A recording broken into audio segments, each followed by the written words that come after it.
фашист. Авторы Мықтыбек Орастайұлы. Пәтердің қожайынын жек көремін. Маған тікелей жасаған қысастығы жоқ, бірақ жанымдағы өзім секілді студент жігіттер жамандай бергесін бе, соны көрсем жексұрын көргендей боп, жанынан ұзап кеткенше асығамын. Келісілген уақыттан 1 секунд кешікпей келеді де, пәтердің ақысын тиынына дейін санап тұрып жинап алады. Ай, осы қазақ емес-ау деп күңкілдейміз. Немістің қаны бар пәле шығар, сағатпен дәлмен-дәл жүретін қазақ көрмедім дейміз. Аш отырсақ та соның пәтерінің ақысын төлеп құтылуға тырысамыз. Кешіктірсең жексұрын болғанын сонда көресің. Оны сыртынан неміс деп атай бастадық. Көп ұзамай фашист дейтін болдық. Соңғы айда берекесіздік көбейіп кетті. Бітпейтін сессия, бітпейтін шаралар. Тамағымнан аяп үнемдеп отырған ақшамның быт-шыты шықты. Пәтерақы төлеуге 1 күн қалғанда үйдегілерге хабарластым. 3-4 күн амалдай тұр, жібереміз міндетті түрде. 3-4 күн мен шыдаймын-ау, бірақ ана пәтер иесін қайтем? Оған түсіндіріп айт, адамның баласы шығар, қайтсең де жағдайымыз осы. 3-4 күнсіз ақша жібере алмаймыз. Үйдегілерден күдерімді үздім. Жанымдағы жігіттерден сұрадым.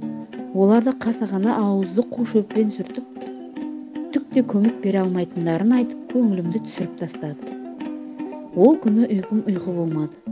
Таңертең белгіленген уақыттан 1 минутта кешікпей ана фашист келеді де ақша сұрайды. Бере алмасам, не дейтінін бір Құдай білсін. Әйтеуір жақсы сөз айтпасы анық. Қуып жіберсе ше. Әлде кешіктірдің деп үстіне пайыз қояр ма екен? Әр деңгені бір ойлап, шатасып, елегізіп, ұйықтап жатып таңдатырдым. Ақша таптың ба? Дейді жанымдағы жігіттердің бірі. Жоқ. Сен де қызықсың, соның фашист екенін білесің, бірінші соның ақшасын дайындап отырмайсың ба? Деп уайымымды одан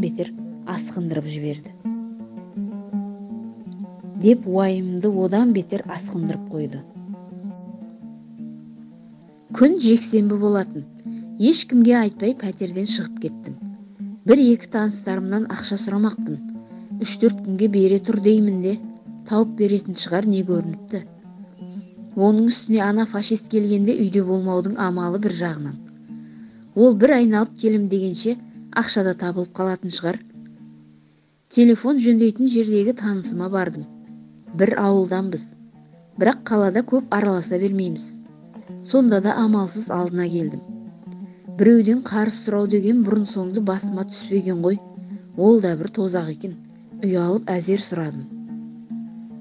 Оның да жағдайы мәз емес-ау. Менен бетер ұялып зорға жауап берді. Айып етпе. Бар болса берем ғой. Мен де бүгін пәтерге құйып қойып ем. Жұмыс істеп жүр демесең, оның менен артық күні жоқ. Пәтер жалдап тұрған адамның қайбір аузынан ақмай ағып отыр дейсің. Бір сенген адамым осы еді. Екінші танысыма бардым. Ол да шарасыздығын айтып, менен 1000 рет кешірім сұрады да, көмек бере алмайтынын қинала отырып жеткізді. Сонымен соңғы үмітім де үзілді. Әлі 1-ші курспын. Танысым да көп емес. Ауылдағы таныстардан ақша сұрасам ба екен деген ой жылт ете қалды. Ауылдағыларды ойша тізіп шықтым да, маған көмек бере қояды-ау дейтінін ешқайсысын таппадым. Біреуден ақша сұраудың азабын-ай, жер болудың азақ алдында қалады екенсің. Егер дәл қазір маған тост беріліп, тілек айт десе, ешкімнен қарызға ақша сұрамаңдар, ондай күнді бастарыңа бермесін, дер ме едім. Қалар алап сандалып жүргенде түс боп қалды. Үйге барғым келмейді. Барсам қожайын ақша кәне деп күтіп отырған сияқтанады. Осы кезде пәтердегі жігіттердің бірі хабарласты. Қайда жүрсің? Ана фашист сені сұрады. Не деді? Ашуланды ма? Жоқ, ашуланбады. Ақша іздеп кетті дедік. Үйге қашан келесің, шай ішейік? Шайды айтып еді, таңертеңнен бері нәр татпағаным есіме түсті. Асқазаным шұрылдап қоя берді. Пәтерге қарай аяңдадым. Шәйді алдыма ала бергенімде қоңырау шырылдады. Жігіттердің бірі есік ашып еді, әлгі фашист қожайын үйге кіріп келді. Ұсталдым да қалдым. Ал енді ауыр сөздерді естуге дайындала бер. Жерден алып жерге салатын шығар. Әдеттегідей амандықтан соң, інішек, ақша таптың ба, не қылдың? Деді маған. Таппадым.